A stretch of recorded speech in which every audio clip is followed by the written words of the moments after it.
Bismillahirrahmanirrahim. Assalamu alaikum to all my dear students. Welcome to English class lecture 5. I hope you are just enjoying this online class and getting all whatever I'm just trying to teach you. So please, if you have any question, just you can contact me at my personal number 0301 I'm here to spend maximum time to facilitate you, to teach you, to guide you at the best level of your interest. My today's lecture carries 3 points: verb, forms of verb, kinds of verb, present tense and past tense, English textbook reading. Let's see. I'm here to explain these 3 points in detail. So the first point of my lecture is verb. Verb is also a part of speech. We have read noun and pronoun, first two parts of speech. I have told you that there are total 8 parts of speech. So the third part of speech is verb. Urdu में हम इसे fail कहते हैं. Fail का मतलब किसी इस्म की हालत या काम को बयान करना है. So the definition of verb is it describes state or action of a noun. Means एक इस्म की हालत को बयान करना या फिर वो काम क्या करता है उसको बयान करना. तो वर्ब का काम है या तो नाउन की हालत बयान करना या फिर वो नाउन काम क्या करता है उसको बयान करना. वर्ब का मतलब सिर्फ काम ही नहीं है. बहुत सारे ऐसे जुमले हैं जिसमें काम नहीं होता. सादा जुमले होते हैं, उनमें किसी की एग्जिस्टेंस, वजूद के बारे में, उसकी हालत, उसकी कैफियत, उसकी प्रेजेंस, उसकी नॉन प्रेजेंस के बारे में बताया जाता है. Let's see with some examples. So verb does two things, state और एक्शन. क्लियर? या ये स्टेट को बयान करेगा या फिर ये एक्शन को बयान करेगा. Let's see.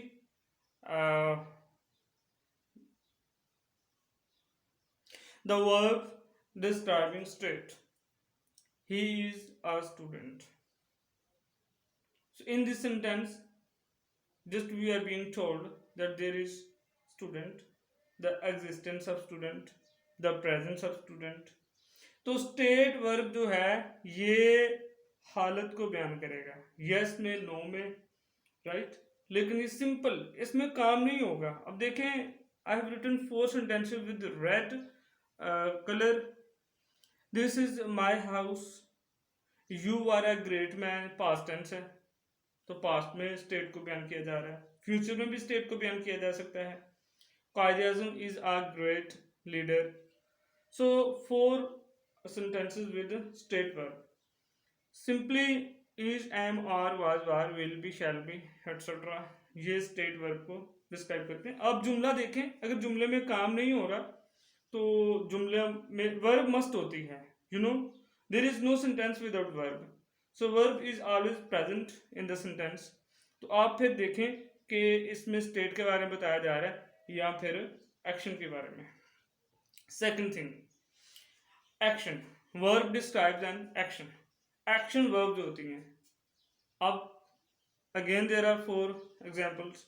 Ali runs fast. Runs देखें, ये एक्शन है. They play cricket, play action है. शी कुक्स फूड, वो हरकत में आ जाती है जब खाना बनाती है. His father is beating him, ये तो definitely a very strong action. ठीक है, अगर आपको मार पड़ी हो तो इसमें 4 वर्ब्स हमने यूज की जो कि एक्शन वर्ब हैं और जो सेंटेंसेस में एक्शन को डिस्क्राइब कर रही हैं, बता रही हैं कि वो काम हो रहा है. ठीक है, पहले में रन है, रनिंग है. सेकंड में प्ले है, प्लेइंग गेम के बारे में. थर्ड में कुकिंग है और फोर्थ में बीटिंग हो रही है. So let's see more about action verbs. हम एक्शन वर्ब्स को आगे फर्दर डिस्कस करते हैं। डियर स्टूडेंट्स, वर्ब को हम दो लिहाज से डिस्कस करेंगे, form the verb and kinds of verb. So first of all, I'll discuss forms of verb. This is very important for you people. Just you have to understand. You have to listen to me carefully. If you don't get the point, you can ask me. Forms of verb. आपने कुछ तो याद की होंगी। So simple manner में हम first form, second form, third form, fourth form, fifth form कहते हैं। There are minimum 3 forms of verb and maximum 5 forms of verb, right? verb को हम 5 मुख्तलिफ तरीकों से यूज करते हैं। सो बेटा ग्रामेटिकली इनके नेम्स हैं, फॉर्म्स के नेम्स हैं। जस्ट आप में से एक दो बच्चा शायद इस तरीके से करते हैं जो फॉर्म्स में लिखने के लिए देता था। Majority of you I think don't have any concept about this. तो फर्स्ट फॉर्म को प्रेजेंट फॉर्म कहते हैं, सेकंड को पास्ट फॉर्म कहते हैं, थर्ड को पास्ट पार्टिसिपल कहते हैं, फोर्थ को प्रेजेंट पार्टिसिपल कहते हैं एंड फिफ्थ को इन्फिनिटिव कहते हैं। लेट्स सी कि इनमें डिफरेंस क्या होता है। बेटा I have given 2 examples, play, played, played, playing, to play. So this is how present, past, past participle, ये तीनों तो आपको लर्न करना होती है। Present participle just ing the addition of ing to the first form to the present form। पहली form के साथ ing लगाकर आप playing present participle बनाते हैं। इसी तरह infinitive फर्स्ट फॉर्म से पहले to लगाते हैं, so you have to add to the first form then to play।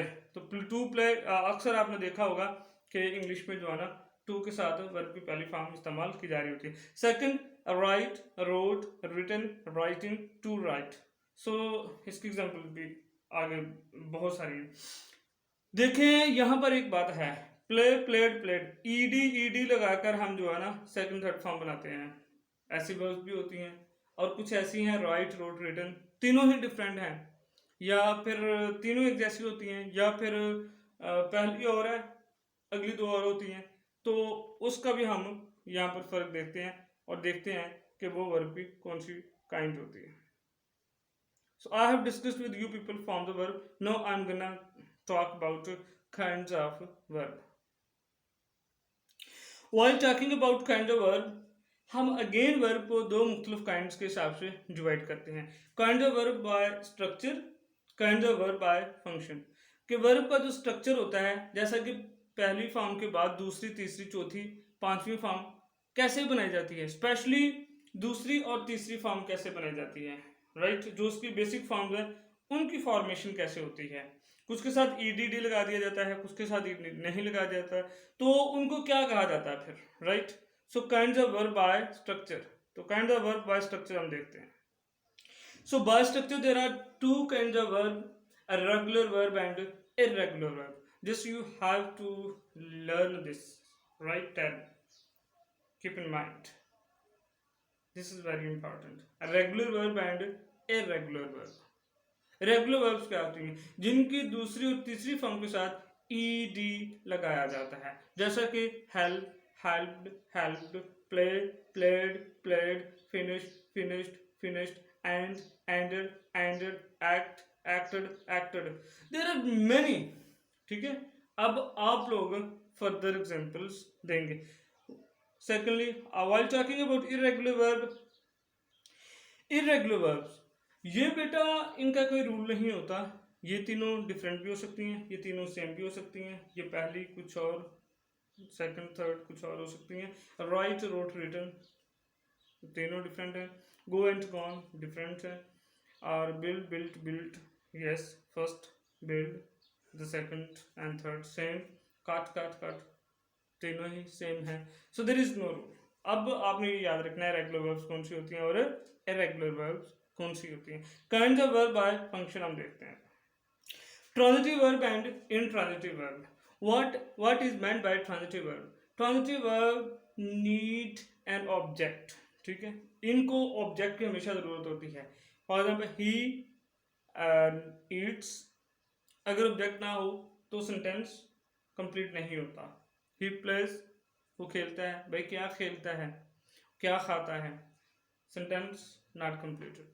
So he eats rice, he plays football, now the sentence is complete. Meaning को मुकम्मल करने के लिए हमें ऑब्जेक्ट की जरूरत होती है।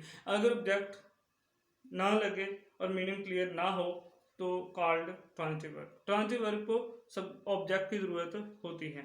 इन ट्रांजिटिव वर्ब में हम क्या देखते हैं, ही रन्स, ही स्लीप्स, देखो कंप्लीट है। ही रन्स, यस वो दौड़ता है, मुकम्मल मानी होंगे उसका। He sleeps, he sits, he stands. So intransitive verb needs no object at all for complete meaning. You have to remember transitive verb and intransitive verb. So I have discussed shortly about verb. I have told you that verb describes a state or action. Then I have told you that there are 5 forms of verb. There are 3 basic and 5 then used: past, present form, past participle, present participle, and infinitive. Then I have told you shortly about the kinds of verb by structure: regular verb, irregular verb, kinds of verb by function, transitive verb and intransitive verb. So after discussing part of speech, we come to the second domain of grammar, that is tenses. In the domain of tenses, I have taught you present tense and past tense a little bit. So today I'm going to revise present tense and past tense. My dear students, I have told you that each tense has 4 branches. So we can say that today we are going to revise total 8 branches: 4 present tense and 4 of past tense. Clear? So first of all, with example just you have to point out present tense. Better you have to keep in mind one thing: whenever you write a sentence, you have to keep in mind the use of verb and tense. जब भी आप एक जुमला लिखते हैं English में, तो वो जुमला लिखते वक्त ये ज़रूर जहन में रखिएगा कि ये किस टेंस का मैं जुमला लिख रहा हूँ। आपको नहीं पता चलता, then go read and write again, फिर इंशाल्लाह आप बड़े अच्छे तरीके से सीखेंगे। He works hard, they work hard. अब एस किधर लगाया जा रहा है, किधर नहीं लगाया जा रहा। आपका होमवर्क मेरे पास आया, कुछ बच्चों ने इस बात को खास ख्याल नहीं रखा था। He is working hard, they are working hard, is and are देखें कैसे different with singular subject and plural subject use हो रहे हैं। He has worked hard, they have worked hard, he has been working hard for 1 year, they have been working hard for 1 year. तो देखिए आप, एक काम मुख्तलफ 4 ब्रांचेस से जो होकर गुजर रहा है। सो देखें किस तरह से with the different use of verb, with the different use of helping verb sentence की फॉर्मेशन होती है। You have to keep in mind the formula and then structure of sentence right in present tense. This is too easy to understand. We move to past tense now. So in past tense, the different use of verb: he worked hard, they worked hard. past indefinite में हम second form use करते हैं, past form जिसे कहते हैं। he was working hard, they were working hard, present participle use हो रही है with the helping verb was and were। they he had worked hard, they had worked hard। past participle means third form plus had with the helping verb। he had been working hard for 1 year, they had been working hard for 1 year। जो माजी में अगर वो कुछ time period के साथ अपना काम करते रहे। So this is how you have to keep in mind. आप एक डिफरेंट सेंटेंस लेंगे और उनको मुख्तलफ ये सिंगुलर एंड प्लूरल सब्जेक्ट के साथ आर्ट एंड आठ, ये 16 जुमले। सो 8 plus 8 is equal to 16 sentences you are going to make। The summary of my today's lecture is following. I have taught you from the verb present, past, past participle, present participle, infinitive. You must know what is meant by present or past participle or present participle, और infinitive क्या होते हैं ये पता होना चाहिए आपको, जुमले से आप मुझे आइडेंटिफाई करके बताएंगे। कंजूगेटिव वर्ब में regular verb and irregular verb, to easy ED लगाएं तो रेगुलर वर्ब, ईडी ना लगाएं डिफरेंट हूं तो इरेगुलर वर्ब हो गए। कंजूगेटिव वर्ब ये by function, transitive verb and intransitive verb subject की जरूरत हो तो ट्रांजिटिव वर्ब, सब्जेक्ट की जरूरत हो ना हो तो intransitive verb. Then fourth present tense and past tense को हमने डिस्कस किया with different uses of verb. तो ये this is very crucial for you, ठीक है, you have to understand this at the best level of your interest. Grammar को, tenses को जितने अच्छा सीख सकते हो सीखें। तो आप आइडेंटिफाई करेंगे, जुमला एक दूंगा आपको, आइडेंटिफाई करेंगे कि ये प्रेजेंट टेंस है या पास्ट टेंस, फिर ये भी बताएंगे कि कौन सी ब्रांच ऑफ टेंस है, आप फर्दर उसमें यूज ऑफ फॉर्म्स के हिसाब से बताओगे। I am going to analyze one sentence for you. आपने क्या करना है next, how to analyze a sentence grammatically. Today I'm just going to tell you, so you have to listen to me very carefully. You have to learn how to analyze a sentence grammatically. तो हम हर lecture में जो है ना एक paragraph कर रहे थे जिसमें मैं आपको आइडेंटिफाई करने का कह रहा था, बट नाउ थारोली कैसे एनालाइज करना है a little bit just I am going to tell you. Dear student, grammatically by parts of speech, by tenses and sentences, इससे मुराद ये बनता है। Example given, I am teaching English. So इस sentence को मैं देखता हूँ कि कैसे एनालाइज हम करते हैं। So bye parts of speech देखें, आई प्रोनाउन है, पर्सनल प्रोनाउन है, एम वर्ब है, दैट इज हेल्पिंग वर्ब है, टीचिंग वर्ब है, ये एक्शन वर्ब है, प्रेजेंट पार्टिसिपल है, इन फॉर्म यूज हो रही है, कॉल्ड फोर्थ फॉर्म है, इरेगुलर वर्ब है because teach, taught, taught, ED के इजाफा के साथ इसकी फॉर्म्स नहीं बन रही इसलिए इरेगुलर हैं, there is no rule. Transitive verb है, चूंकि अगर हम कहें आई एम टीचिंग, मैं पढ़ा रहा हूँ, क्या, what, so there is sign of interrogation, the meaning is not complete. तो सेंस को कंप्लीट करने के लिए हमें ऑब्जेक्ट की जरूरत पड़ी कि क्या पढ़ा रहे हैं, इंग्लिश पढ़ा रहे हैं। सो इंग्लिश क्या है, नाउन है, प्रॉपर नाउन है, ये E is always capitalized. You write with small e, that is wrong. Singular noun है ये, इंग्लिश की जमा इंग्लिशेस नहीं होती, अंग्रेजी की जमा अंग्रेजियां नहीं होती। जेंडर इसकी क्या है, no male and no female, right, ये जस्ट न्यूट्रल जेंडर है। This is how I have analysed a sentence by parts of speech grammatically. Then the second by tenses and sentences. Let's see. Second, below the sentence देखें, by tense से पहले देखेंगे present tense है and present continuous tense है, also called progressive tense, हम इसे ये भी कहते हैं। by sentence, by kind of sentence, this is positive sentence, negative और interrogative नहीं है। by parts of sentence देखेंगे तो पार्ट्स उनके तीन होते हैं basic, subject, verb, object, are plus am teaching, teaching am teaching verb and object. So this is how I have analysed a sentence by tenses and sentences, kind of branches of tenses and kind of sentences. तो this is too easy to understand, just आपको एक जुमला जो है इस हद तक analyse करना आना चाहिए। Then how it is how you are just going to grip over some how reading. Okay, read para 4 and analyze the use of verb and tense of all sentences. तो बच्चों आपने, this is the last paragraph of the first chapter, tolerance of the Rasul sallallahu alaihi wasallam, आप इसको पढ़िएगा और इसमें तमाम verbs का एनालाइज कीजिएगा, एनालिसिस कीजिएगा, आप तज्जिया करें। आज जो हमने वर्ब के बारे में डिस्कस किया है इस हिसाब से आप बताएंगे कि ये रेगुलर इरेगुलर है, ट्रांजिटिव इंट्रांजिटिव है, फॉर्म कौन सी है, ठीक है। फिर टेंस का ही बताएंगे कि प्रेजेंट है या पास्ट टेंस है, अगर इसके अलावा हुआ तो छोड़ें। प्रेजेंट एंड पास्ट को कुछ हद तक आपने सीखा है, आप बताएंगे कि टेंस कौन सा है, So you have to read para 4. If you find any difficulty in understanding, you may consult me at 030414743419. At the end of the lecture, there is always a homework that you are going to do. What is your homework?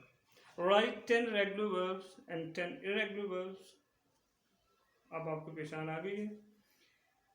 Second, science helps us in every field of life.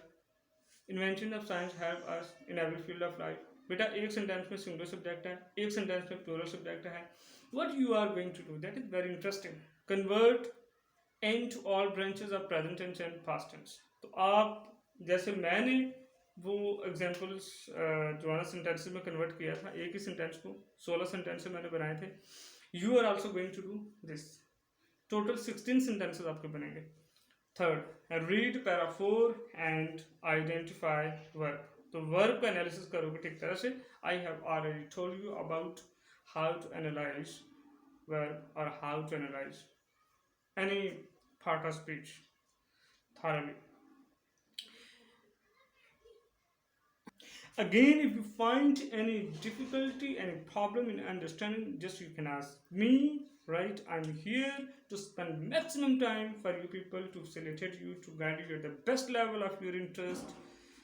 अपना ख्याल रखिएगा, अल्लाह को याद कीजिएगा और अगले lecture के लिए best of luck. Thank you.